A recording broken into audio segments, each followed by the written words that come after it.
When we get up in the morning, we never know what a day will bring. We don't know what's going to happen that day. We have plans, we have things we want to do, but we can never really be sure exactly what's going to happen. Flexibility is a good thing to have so that as things happen, we just do what needs to be done. One morning, when our family lived in Haiti, I got up and we were getting started for the day, and then the Haitian pastor, Pastor Paul Vital, came to my house. He said, Pastor Merle, Madam Nelson, who was a lady in our church, she's very sick, and we need to go to her house and see her. So Pastor Paul and I went to her house, and on the way there, he was telling me some of her neighbors came and they said that she is so sick that she can't even talk.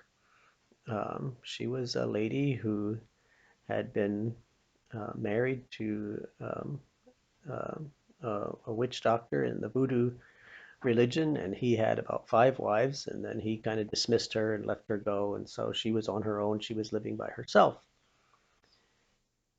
Well, we got to her house, and there she was in bed, and we went to talk to her, and you could tell she was trying to talk, and her mouth was moving, but there was no sound coming out. And we were like, wow, this really is serious. We need to get her to the clinic. There was a Salvation Army clinic about in Fundenegg, which was about 15 minutes drive from where we lived, 10 or 15 minutes. And so we said we need to take her to the clinic right away. So we found some men. We went down. We flagged down a tap tap and got everybody to get off the tap tap so that we could have the whole tap tap for her. And then we got the men and we slid a blanket under her on her bed. We lifted up the blanket. We had about six men and we carried her in the blanket down from her house down to the road and got her in the tap tap. And we took her to Fundenegg to the clinic.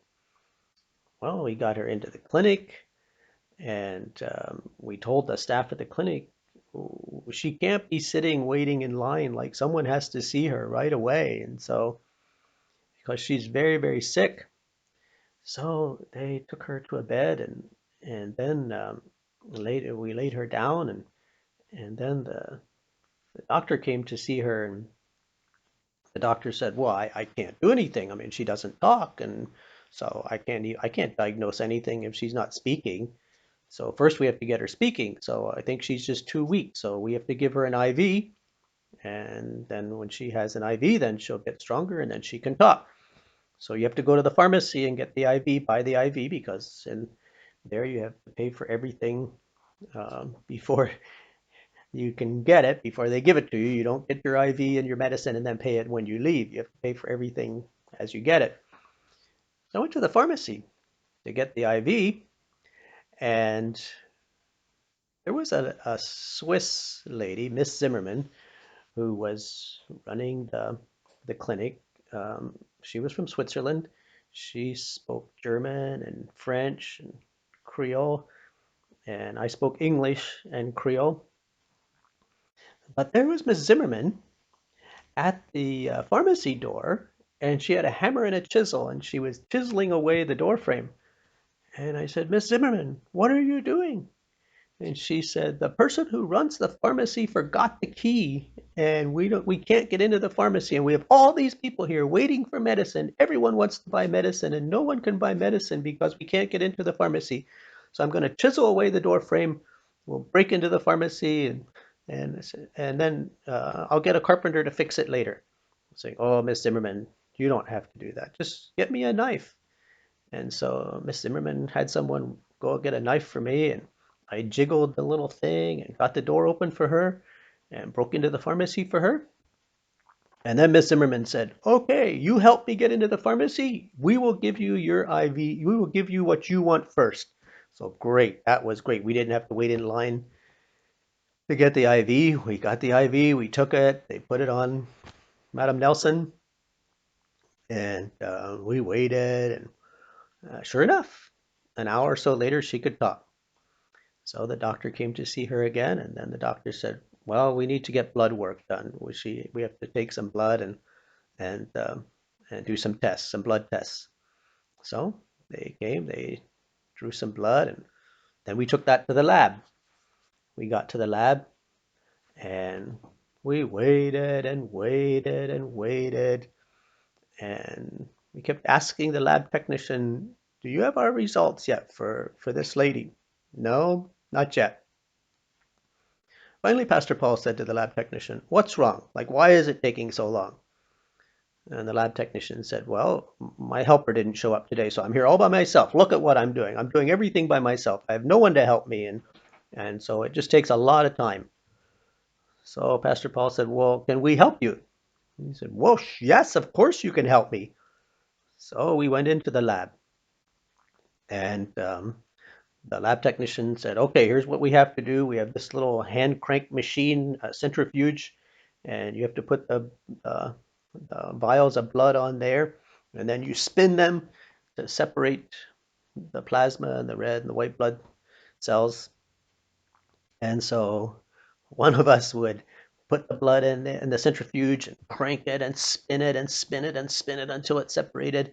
And the lab technician would do the analysis of the samples, and then he would write the results. And the other one of us would give results, call people in and give them their results. So I would crank the centrifuge until my arm got tired. And then we would switch. And Pastor Paul would crank the centrifuge, and I would give people their results. And then when he got tired, then I would spin the centrifuge and he would give people their results. So we did that for a long time. And then Pastor Paul said, "You know what, Pastor Merle, you know what's happening? The lab technician is never going to do Our Lady's blood. He's never going to do Madam Nelson's blood because he knows as soon as we get our results, we're going to leave and he won't have any help." So he said to the lab technician, "Where is Madam Nelson's blood? Show us where it is. How many people are ahead of her?" So the lab technician showed him where it was, and we said, "Okay, now put all the people who are ahead of her, let's get everything in order here so that we know when her blood should be done." So he put a bunch of people's blood ahead of hers, but then we kept moving it forward, and finally we got Madam Nelson's blood done. We got the results, and then the doctor looked at the results, and the doctor said, "Okay, she has typhoid fever."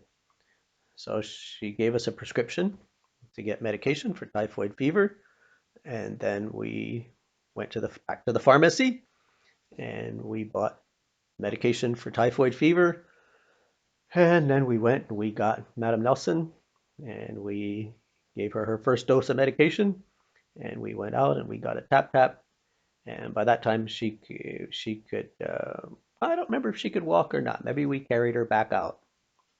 And anyway, we got her on a tap tap and we got her back to her house and got her back in her house and got her settled there, and she had her medication. She took her medication, and over the next week or two she got better and she recovered and got back to normal. So but that took all day. I think I left my house about 8 o'clock in the morning and got home about 4 or 5 o'clock in the afternoon. So we spent all day at the clinic. I don't know what I was planning to do that day, but whatever I had planned didn't happen, because we went to the clinic and we spent all day at the clinic. It's always good to be flexible and just do what needs to be done, no matter if it was what you had planned or not.